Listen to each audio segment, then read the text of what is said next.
알리, 테무 같은 중국 거대 자본이 밀려오고 있습니다. 그러면 우리의 해외 구매 대행은 이제 끝난 걸까요? 오늘 2024년 4월 17일 영상 시작하겠습니다. 안녕하세요. 구대아보입니다. 저의 유튜브 구독과 좋아요 해주신 모든 분들께 감사의 인사를 드립니다. 앞으로도 많은 관심 부탁드립니다. 여러분들도 각종 매체를 통하여 다음과 같은 뉴스를 보셨을 텐데요. 쿠팡도 안심 못한다. 한국인이 가장 많이 사용한 종알몰 앱으로 2위의 알리, 4위의 테무가 상위권에 위치했다는 기사인데요. 좀 더 자세히 보시면 알리는 지난달 종알몰 2위에 올라 11번가를 제쳤고, 테무 또한 4위에 올라 G마켓, 티몬, 이메프를 사용자 수에서 앞섰다고 합니다. 이커머스 강자인 쿠팡이 1년 전보다 사용자 수가 57만 명 늘어나 사용자 수 1위를 지켰으나 8위권 내에서 국내 쇼핑 앱은 모두 사용자 수가 감소세를 보였다고 합니다. 이 내용만 본다면 마치 알리와 테무가 해외 구매 대행을 잠식하여 우리의 밥그릇까지 모조리 빼앗기는 것이 아닌가 싶을 수도 있겠습니다. 다음 기사를 하나만 더 볼게요. 알리 테무 매출이 6개월 만에 130% 증가했다고 하며 3만원 미만 비중이 78%라는 기사입니다.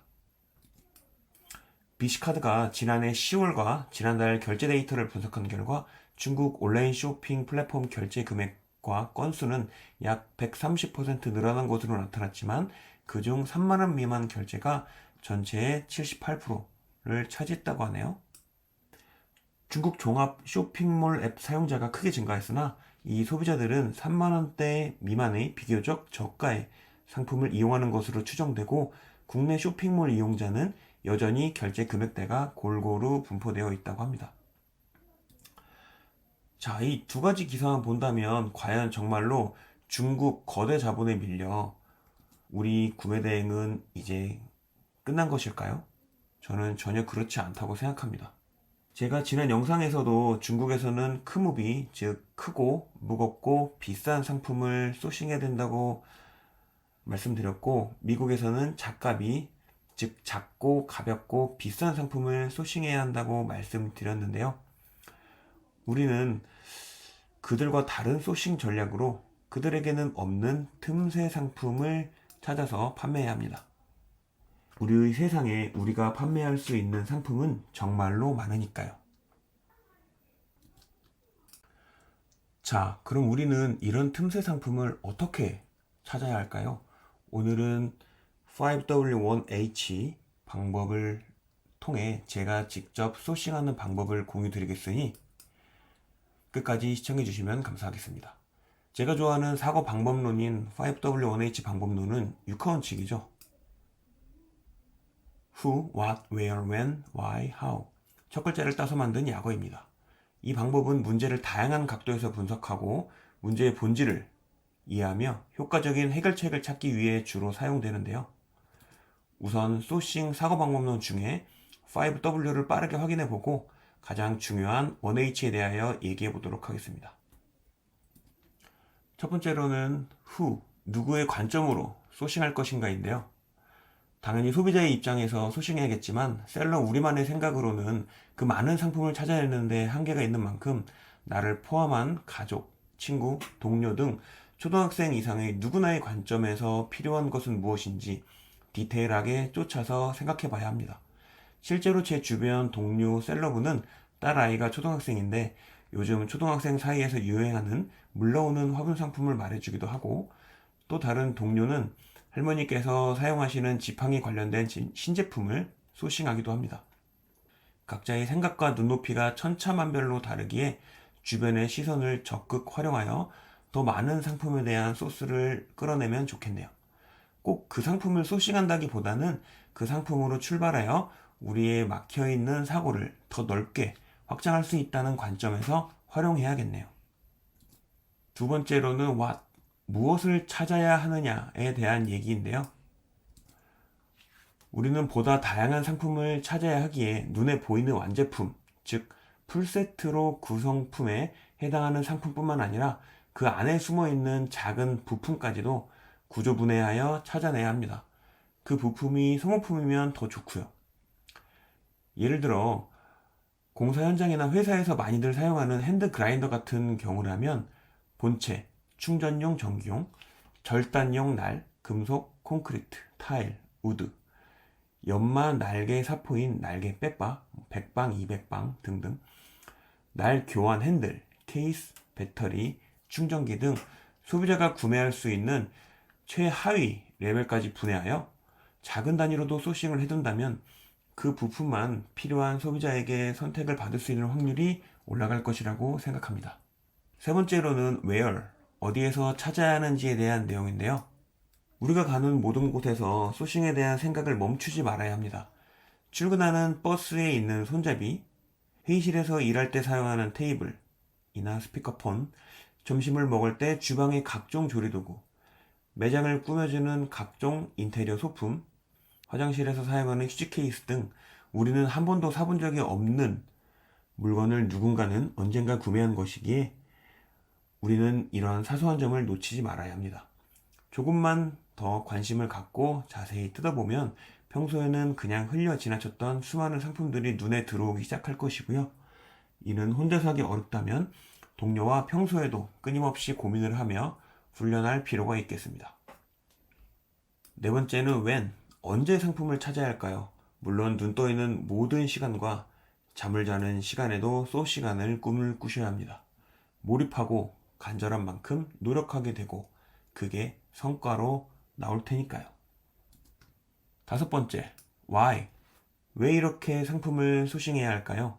남들과 같은 생각으로는 이 시장에서 살아남을 수 없기 때문입니다.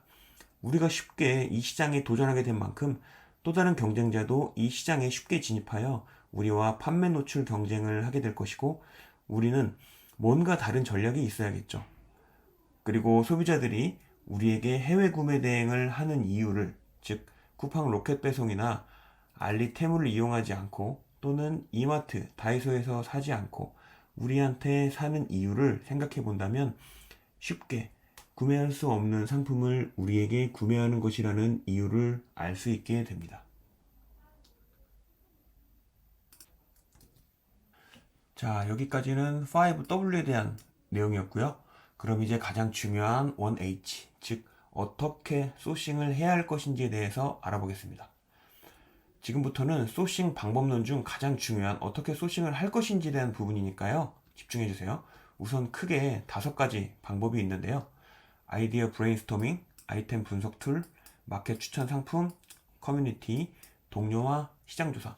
이렇게 5가지 방법을 활용할 수 있습니다. 하나씩 자세히 보자면 아이디어 브레인스토밍은 창의적인 아이디어를 생산하기 위한 학습 도구이자 회의 기법으로 사전적 정의가 되어 있는데요. 생각나는 대로 순서 없이 상품을 적어가며 단어 하나하나 연관이 없는 상품까지도 무한으로 확장할 수 있는 사고방식입니다. 이후 마인드맵이라는 방법을 통해 생각을 체계화, 구체화시키고 어지러운 단어들을 정리해서 효율적인 상품 구성을 만들어낼 수 있습니다. 쉽게 말하면 꼬꼬무, 꼬리에 꼬리를 무는 생각을 통해 상품을 확장해 나간다고 볼 수 있겠네요. 저는 개인적으로는 이 방식으로 소싱하는 것을 선생님인 엔유캉님에게 배웠고 지금도 효과적으로 잘 사용하고 있답니다. 다음으로는 아이템 분석 툴을 활용하는 방법입니다. 이 부분은 다른 유튜버들이 워낙에 잘 설명을 해주셔서 빠르게 포인트만 잡고 넘어갈게요. 네이버 데이터랩 같은 경우 분야별 인기 검색어 탑 500을 집중적으로 확인하고 있고 아이템 스카우트에서는 경쟁 강도와 연관 키워드, 셀러라이프에서는 판매 데이터를 기반으로 전체 카테고리 소싱 데이터에서 키워드를 추출하고 포셀에서는 연관 키워드를 뽑아서 랜덤 키워드를 만들 때 사용합니다. 물론 이외에도 더 좋은 키워드 데이터 툴이 많지만 저는 이 정도만 사용하여도 차고 넘친다고 생각되네요. 비용은 무료이거나 유료 기능은 월 1만원 내외 수준인 점 참고해주세요. 세 번째로는 마켓 추천 상품을 활용하는 방법입니다. 우리가 알게 모르게 마켓에서는 소비자에게 보다 많은 판매를 하고자 검색어 기반의 상품 추천을 해주고 있는 점을 활용하여 우리는 거꾸로 마켓에서 추천해주는 잘 팔리는 상품을 역으로 소싱하는 방법도 있습니다. 오픈 마켓별로 명칭은 다르지만 다른 고객이 함께 본 상품 또는 판매자 인기 상품으로 추천을 해주는 부분도 놓치지 마세요. 특히 아마존의 경우 검색 엔진에서 추천해주는 상품이 파워풀하기에 대량 등록 시에는 이 점 참고하셔서 무한 소싱 해보시고요. 추가적으로 국내 도매 사이트인 오너클랜이나 도매국을 활용하여 국내 위탁에서는 어떤 상품들이 많이 팔리는지 참고하여 해외 소싱하면 되겠습니다. 끝으로는 제가 최근에 사용하고 있는 꿀팁인데요. 인스타나 유튜브를 찾다 보면 아마존이나 해외 사이트들에 연동되어 있는 해외 인플루언서들을 찾아볼 수 있는데요. 이들의 상품을 보니 한국에는 흔치 않은 상품들도 많아서 소싱하는데 참고하고 있습니다. 다음 네 번째로는 커뮤니티를 활용하여 귀동냥하는 소싱 방법인데요. 아무래도 대표님 혼자 생각한 것보다는 다른 대표님들은 어떤 생각인지 귀동냥을 통하여 남다른 상품을 소싱해내기도 한답니다. 온라인 셀러라면 셀러오션이나 아프니까 사장이나 등 네이버 카페를 통하여 생각지도 못했던 아이디어를 얻기도 하고 각종 유튜브 채널에서 좋은 정보들을 공유해 줄 때 어깨너머로 배우기도 합니다. 마지막 다섯 번째인데요. 제가 평일 낮 시간에 주로 활용하는 방법으로 동료와 시장 조사를 하는 것입니다. 물론 이것은 백화점 건물에서 근무하는 저한테 좀 유리한 조건이 있기는 합니다만 수많은 매장에 각 사장님이나 MD들이 전시하는 상품을 또는 주변 소품을 벤치마킹하여 소싱하기도 합니다. 저야 평일 점심시간을 이용하여 백화점으로 산책을 다니기에 이 방법을 사용하는 것이고요.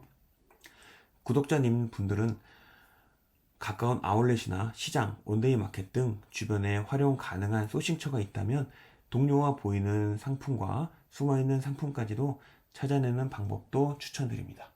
이번 시간에는 여기까지가 제가 소싱하는 방법론에 대해서 공유 드려봤는데요. 워낙에 많은 내용을 모두 전달해 드리려다 보니 조금은 빠르게 지나간 부분도 있는 것 같습니다. 그래도 우리 온라인 셀러에게 가장 중요한 소싱 원칙은 최선을 다해서 다양한 상품을 찾아내는 것임을 꼭 기억해 주세요. 추가적인 질문사항은 댓글이나 메일로 남겨주시면 최대한 자세히 답변 드리도록 하겠습니다. 오늘 영상이 도움이 되셨다면 구독과 좋아요, 댓글 부탁드리고요. 다음 주에도 더 성장하여 좋은 영상으로 찾아오겠습니다. 지금까지 시청해주셔서 감사합니다. 어흥.